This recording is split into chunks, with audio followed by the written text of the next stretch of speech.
জয় নিতাই। জানেন লক্ষ্মী পুজোয় কেন ঘন্টা বাজানো নিষেধ? যদি না জানা থাকে তাহলে জেনে নিন। লক্ষ্মী পুজোতে ঘন্টা বাজাতে নেই, তার 5টি কারণ। তাহলে শুনুন। 1. শান্ত পরিবেশ। 2. স্থিরতা। 3. গৃহস্থালির পুজো। 4. প্রথা। এবং 5. মনোযোগ। তাহলে প্রথম শুনুন, শান্ত পরিবেশ। দেবী লক্ষ্মী শান্তির প্রতীক। পূজায় ঘন্টা বাজালে পূজার শান্ত পরিবেশ বিঘ্নিত ঘটে। 2. স্থিরতা। লক্ষ্মী পুজোয় স্থিরতা জরুরি।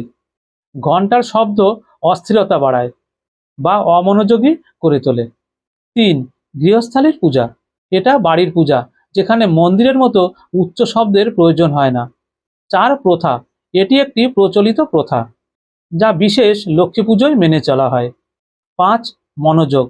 যদি এই পুজোয় ঘন্টা না বাজানো হয়, তাহলে ভক্তরা একমাত্র দেবীর প্রতি সম্পূর্ণ মনোযোগ দিতে পারেন।